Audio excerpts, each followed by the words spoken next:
안녕하세요. 이 사연을 올릴까 말까 정말 수백 번 더 고민을 했습니다. 아무래도 유쾌한 사연이 아니라서 말이죠. 그러나 저도 어딘가에 털어놓고 싶기도 했고, 또 혹여나 비슷한 일을 겪고 있는 분들이 계신다면 당하지 마시라고 용기 내 사연을 올려봅니다. 모든 사람들이 평범하게 사는 게 어쩌면 꿈이 아닐까 싶어요. 저부터가 그랬으니 말이죠. 평범하다는 게 얼마나 힘든 건지를 잘 몰랐을 때는 왜 평범하게 살고 싶어 할까? 더 성공하려고 해야지. 라는 생각을 하곤 했었어요. 그러나 인생을 살다 보니 성공도 좋지만 하루하루 평범하게 산다는 게 참 귀한 일이라는 걸 깨닫게 되었고, 저는 아직도 평범한 하루를 간절히 원하고 있답니다. 남편과 저는 한 살 차이로 연애를 너무 징그럽게 오래 했어요. 고무신도 거꾸로 신지 않고 기다린 사람이 바로 저랍니다. 대학 선후배 사이로 만난 남편과는 1년 정도 연애를 했을 때 군대를 훌쩍 가버렸고 얼떨결에 고무신이 되어 애틋한 연애를 하게 되었죠. 지금이야 군 복무 기간도 짧아졌고 연락하기도 수월해졌지만 저 때만 해도 여건이 참 좋지 않아서 생리별하는 수준이라 참 힘들었습니다. 기약 없는 기다림이 어느덧 당연해졌고 주변에서는 군인을 왜 기다리냐, 나와서 헤어지자고 하면 어쩌려고 그러냐며 저를 흔들리게 했어요. 그러나 저는 흔들리지 않고 꿋꿋하게 기다렸습니다. 남편이 제대했을 때 저는 일을 하고 있었고 그 사람은 복학을 했어요. 각자 자리에서 최선을 다하며 저희는 20대를 잘 보냈습니다. 그렇게 30대가 되었고 직급이란 걸 달기 시작하며 여유란 게 생겼죠. 이때 결혼했어요. 10년쯤 연애하고 결혼했는데 서로의 청춘과 모든 시간을 함께 보내서 그런지 남편은 제게 조금 특별한 존재이긴 합니다. 뭔가 진짜 친한 친구 같은 느낌도 있고 가족 같은 느낌이 강하기도 해요. 그 사람도 제가 그렇다고 합니다. 둘이 또 술도 좋아해서 반주를 하며 오늘 무슨 일이 있었다며 서로 얘기를 시시콜콜 나누기도 했어요. 저희 부부는 사랑해 여보 막 이렇게 애교스러운 부부는 아니었습니다. 이건 이미 연애 초반에 끝났었고 그냥 말하지 않아도 척척 알아서 눈치껏 서로를 파악하고 알아서 해주는 그런 부부였죠. 남이 봤을 때는 무미건조하다고 느낄지언정 정작 당사자인 저희 부부의 입장에서는 트러블이 생길 게 없을 정도로 척척 서로에 대해서 알고 있어서 문제될 거라고는 하나도 없었습니다. 이렇다 보니 서로에 대해 모르는 것도 하나 없었습니다. 그게 바로 저희 부부의 특징이었죠. 저희 친정집은 솔직히 가정사가 없어요. 그러나 시댁은 10년간 연애를 하면서도 아주 시끌시끌했죠. 그래서 남편에게 모성애가 발동해서 더 마음이 가기도 했던 것 같습니다. 남편은 장남에 아래 남동생이 있어요. 그런데 시모가 진작에 시부랑 이혼을 하고 두 형제를 키우고 계셨죠. 이혼 사유를 나중에 알았는데 여태 시부 잘못인 줄 알았으나 알고 보니 그게 아니라 시모의 외도로 인한 이혼을 했더라고요. 이 사실을 알고 두 형제 모두 충격을 받았었죠. 이건 시모가 술 먹고 술 취해 말해서 알게 되었습니다. 물론 그 자리에 여자친구 신분으로 저도 있었고 그때 같이 듣게 되었죠. 굉장히 당황스러웠지만 내색을 하지 않았고 시모는 매우 당당하게 말했어요. 내가 그때 그 사람이랑 체험만 성공했어도 지금 이 꼬라지로는 안 살지. 아유, 이게 다 너 예비놈 때문에 내가 이러고 사는 거라고 알아? 바람은 엄마가 폈는데 원망의 대상은 아빠야? 여태껏 왜 아빠가 잘못해서 이혼한 것처럼 속인 거야? 차라리 그냥 성격 차이라고 둘이 안 맞았다고 그렇게 말을 해줬어야지. 왜 우리가 아빠를 원망하게 만들었어? 그래야 너희가 엄마밖에 없다고 생각할 거니까. 안 그래? 야, 나라고 너희 둘 키우는 게 어디 쉬웠는 줄 알아? 이제 와서 하는 말이지만 진짜 힘들었어 이것들아. 내 청춘 다 바쳐 키워낸 게 너희인데 내가 뭐라고 말을 하든 말든 너희는 나한테 따질 수 없지. 엄마는 그래놓고 남자친구라고 우리한테 매번 남자들을 소개한 거야? 진짜 대단하네. 그만 좀 해. 아니 그렇게 남자가 좋으면 그냥 알아서 살아. 왜 굳이 싫다는데 우리한테 소개를 해주는 거야? 자식 새끼들 혼자 키우느라 힘들었다고 말하면 100이면 100. 전부 너희 보여달라고 하니까 어쩔 수 없이 보여주는 거지. 나라고 뭐 방법이 있겠냐? 그리고 내가 남자가 좋아서 만났겠어? 형편이 어려우니까 만나지. 제발 그만 좀 그만해. 그거 핑계야. 형편이 어려우면 일을 해야지. 왜 남자를 만나? 엄마 그냥 남자가 좋잖아. 없이는 못 살잖아. 당신 목소리가 너무 크다. 그만해, 진정해. 그치, 혜민아? 너는 대체 동윤이 어디가 그렇게 좋아서 10년을 만나고 있니? 아우, 내 자식이지만 이런 남자 정말 질색이야. 시무랑 남편의 애증의 관계였어요. 아니, 더 사실적으로 말하면 남편이 시무를 싫어했습니다. 여태껏 키워준 거에 대한 고마움이 있었기에 이러지도 저러지도 못하는 상황이기도 했고, 또 점점 나이 들어가는 시무가 안타깝다고 하기도 했죠. 두 형제는 그게 마음이 아팠던 거예요. 시부가 진짜 몹쓸 행동을 하고 자식들까지 내팽개치고 이혼을 했다고 알고 있었기에 한평생을 원망하고 살았는데 알고 보니 그게 아니었잖아요. 그러니 여태 원망했던 그 마음이 한순간에 물거품이 되니까 허무하기도 하고 죄송하기도 하고 혼란한 거죠.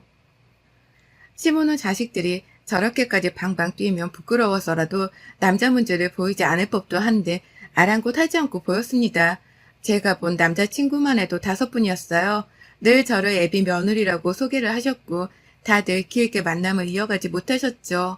한 번은 진짜 괴팍한 분을 만난 적이 있었는데 이날은 정말 경찰까지 오고 난리도 아니었습니다. 화물차 운전기사분이셨는데 시무가 화물차를 새 차로 뽑아줬다는 거예요. 그것도 벤츠로 말이죠. 화물차도 벤츠가 있다는 걸 처음 알아서 신기했습니다. 아, 화물차도 벤츠가 있어요? 처음 알았어요. 그럼 뭐 엄청 비싸지도 않아. 엄마가 사주셨어요? 응, 이번에 이 사람이 생일이었거든. 그래서 내가 새 차 뽑아줬어. 돈이 어디 있어서요? 엄마는 남자 만날 때마다 지방기둥 하나씩 뽑으실 거예요? 차를 사주든 뭘 사주든 상관 안 해요. 근데 본인 분수에 맞게 형편에 맞게 사주고 선물을 해주셔야죠. 지금 엄마 형편에 신차를 뽑아주는 게 맞아요? 동현아, 너는 대체 누구 닮아서 그렇게 예의도 없고 말버릇이 그러니? 난 내 아들이지만 너랑 대화할 때마다 심장이 막 떨려. 알아? 저는 제 엄마지만 쳐다만 봐도 심장이 떨려요. 아세요? 이번에는 또 누구일까? 어떤 사고를 칠까? 며칠이나 갈까? 나한테 무슨 피해가 올까? 이런 제 마음은 아시냐고요. 그냥 알아서 만나고 헤어지세요. 왜 굳이 저를 보여주시냐고요. 안 궁금하다는데.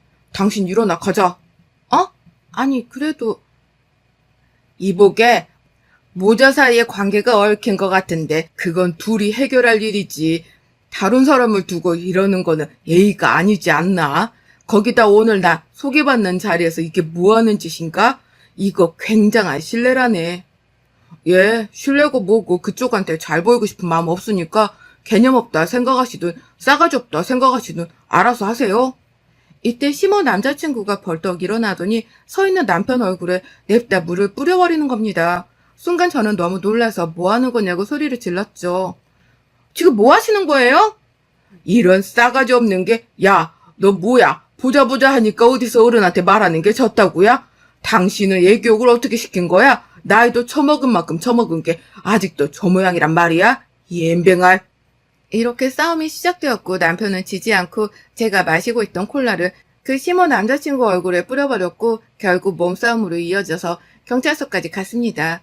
이후 상황을 잘 설명해드리고 훈방조치가 되었으나 저는 생전 경찰서라고 갈 일이 없던 저희 두 사람이 다른 사람도 아닌 시모 때문에 왔다는 사실이 진짜 놀라울 따름이었죠. 연애 때부터 시모에 관한 이슈는 끝없이 있었기에 그럴 때마다 제가 늘 남편 곁을 지켜줬고 남편이 결혼을 서두르고 싶어하는 이유이기도 했습니다. 가족에게서 완전히 벗어나 우리 가족을 꾸리고 살고 싶다고 입버릇처럼 말했죠. 그런 남편의 마음을 이해하지 못하는 건 아니었으나 아직 서로 부족한 게 더 많다고 판단을 해서 조금 더 천천히 준비하자는 생각이 있었습니다. 저희가 결혼하고 나서는 장단점이 확실하게 있었어요. 우선 장점은 시모가 남자에 미쳐있다 보니까 며느리에게 관심이 없었습니다. 그러니 시집살이를 시킬 시간도 없었죠. 남자랑 데이트를 하고 놀아야 하는데 며느리 괴롭힐 시간이 어디 있겠어요. 그래서 저는 시모랑 연애 때나 결혼 후나 달라진 게 없을 정도로 지냈어요. 저는 편했는데 남편은 불안해했습니다. 뭔가 조용한 게 수상하다며 말이죠.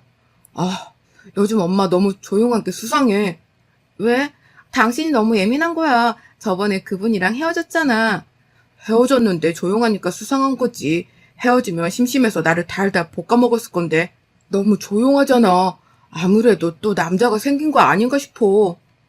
에이, 무슨 소리야. 지금 정리한 지가 2주도 안 지났어, 여보. 걱정하는 마음은 아는데 너무 그러지 마. 남편은 내내 저렇게 신경이 쓰였는지 걱정을 했고 결국 주말에 기습으로 시댁으로 갔습니다. 저 역시 시모가 불편한 건 아니었기에 함께 갔어요. 그런데 못 볼 꼴을 보고야 말았죠. 초인종을 눌렀는데 나오지도 않으셔서 집에 아무도 없는 줄 알고 비밀번호를 누르고 들어갔습니다. 들어갔는데 시모와 처음 보는 남성분께서 아주 열정적으로 키스를 나누고 계셨죠. 2층으로 올라가는 계단에서 말입니다. 저희는 원치 않게 정면으로 봐야 했고 저희를 본 시모와 남성분은 깜짝 놀라셨죠. 어머 뭐야? 너희 왜 말도 없이 왔어? 너 누구야? 지금 이게 뭐 하는 거야 진짜? 왜 말도 없이 왔냐고. 초인종 눌렀잖아. 너 누구냐고. 내가 이럴 줄 알았어. 어쩐지 조용하다 했지? 알고 보니 초인종이 고장나서 소리가 나지 않고 화면만 뜨더라고요. 그래서 저희가 눌렀을 때 화면만 떠서 심오한 남성분을 몰랐던 겁니다. 대체 이게 무슨 일인가 싶더군요. 남사스러워서 아무 말도 하지 못하고 있었습니다. 그런데 시모는 갑자기 그 남성분의 손을 딱 잡더니 결심한 듯 말했어요. 차라리 잘 됐어. 어차피 너희한테 말하려고 했거든. 나 이 사람이랑 결혼하기로 했어. 남자친구 그런 거 말고 정식으로 혼인신고하고 백년회로 할 거야 우리. 아 진짜 제발 정신 좀 차려. 며느리 앞에서 창피한 줄 모르고 언제까지 이럴 거야 대체. 엄마는 정말 됐다 그냥 갈게. 장남인가? 앉아. 아직 말 안 끝났으니까. 이 사람 말처럼 우리 정식으로 혼인신고하고 부부로 살기로 했으니까 받아들였으면 좋겠네. 아버지라는 호칭은 바라지도 않으니 우리 두 사람의 행복을 비난하지는 말게나. 그쪽은 딱 봐도 뭐 제 또래 같으신데 몇 살이세요? 저는 41살이거든요. 예, 너 지금 말버릇이 대체 그게 뭐야? 엄마 창피하게. 미안해요. 우리 애가 평소에는 저러지 않는데 애들 아빠한테 상처가 조금 있어서 남자에 민감해서 그래요. 이해해줘요? 몇 살이시냐고. 엄마가 올해 65살이잖아. 그치? 그쪽은 몇 살이세요? 나이를 묻는데 왜 말을 못해? 이게 어려운 질문인가? 어렵지 않네. 사랑의 나이가 뭐가 중하겠나. 우리는 그냥 처음 보는 순간부터 딱 알았네. 영원한 동반자라는 거 느꼈지. 저기요, 그쪽 소설 쓰는 거 별로 안 궁금하니까 나이 말해보시라고요. 47살이네. 왜? 뭐 문제 있나? 아, 진짜 하다하다. 이제는 아들이랑 6살 차이 나는 인간을 아빠라고 데려오는 거야? 이야, 우리 엄마 진짜 능력 좋네, 좋아. 인정한다, 인정해. 진짜 깜짝 놀랐습니다. 사실 처음에 두 분이 키스를 하는 장면 보고 놀라기도 했지만 그 후 저분의 얼굴을 보니 너무 저희 또래 같아서 놀랐거든요. 그래서 저는 에이 설마 하는 마음으로 당연히 동안이겠지 라고 생각을 했습니다. 그런데 남편과는 겨우 6살 차이, 저와는 겨우 7살 차이 나는 사람과 혼인신고를 하겠다는 심호였죠. 그것도 만난 지 2주 만에 말입니다. 제정신이 아니고서야 절대 할 수 없는 행동이죠.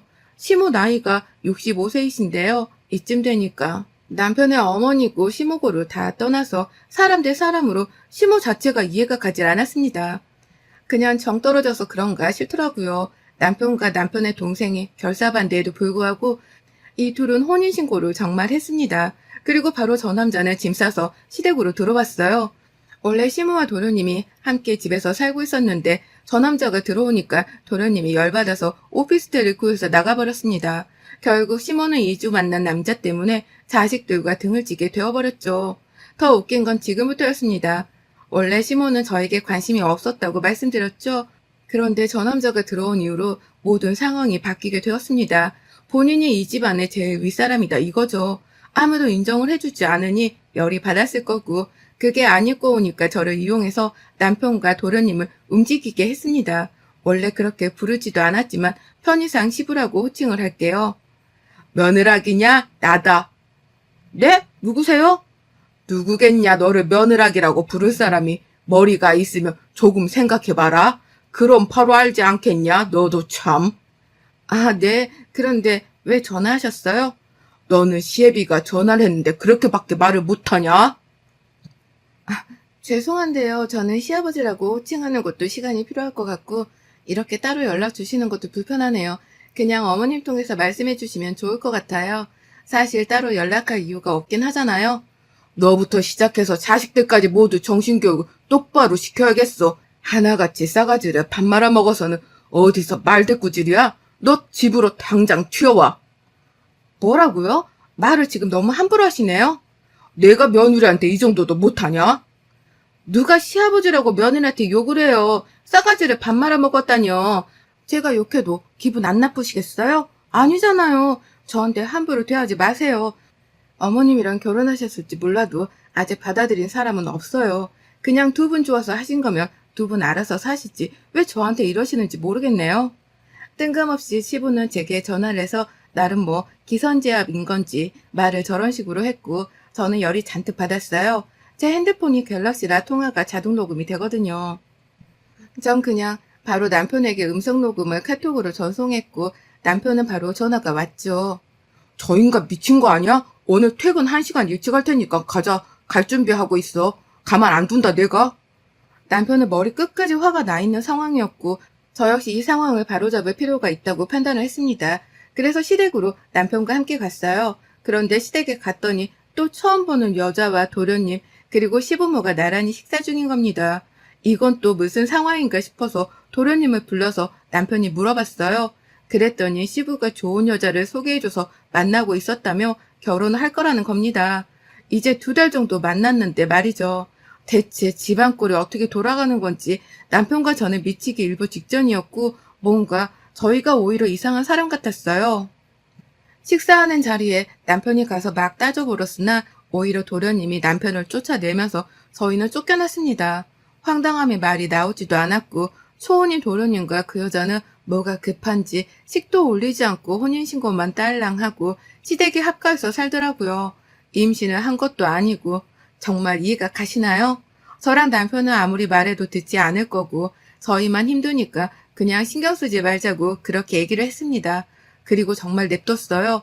당해도 본인들이 당하는 거지 어쩌겠어요. 서방님에게도 시모에게도 두 사람 모두 이상하다고 돈 요구하면 절대 주지 말아라 등등의 말들 정말 수없이 했습니다. 그러나 콧방귀를 끼더군요. 그래서 그냥 냅뒀죠. 저희는 저희 인생을 살고 있었습니다. 그러던 중 남편의 심부름으로 시댁에 가야 했고 남편이 집에 아무도 없는 걸 확인해서 안심하고 급하게 갔습니다. 가보니 정말 아무도 없었고 남편이 쓰던 방인 2층에 올라가서 급하게 심부름을 시킨 물건을 가지고 내려오려는데 하필 시부가 들어오더라고요. 너무 어색하고 싫어서 저도 모르게 숨어버렸습니다. 그런데 뒤이어 동서가 들어왔고 충격적인 장면을 목격하게 된 저는 2층에서 핸드폰만 살짝 내밀고 엎드린 채 영상을 찍었어요. 혹시 몰라서 핸드폰도 무음으로 했습니다. 오빠, 집에 늙은 여우 없는 거 맞지? 아유, 진짜 이 짓거리도 못 해먹겠어. 이제 지겹고 짜증난다니까? 오빠는 내가 저놈이랑 한 방에 들어가면 화 안 나? 나는 늙은 여우가 오빠 옆에 여봉 이러면 열받아 죽겠던데? 그래봤자 그 할망구 얼굴 좀 봐라. 난 진짜 고통스럽다니까? 심지어 몸에서 할망구 냄새까지 난다고.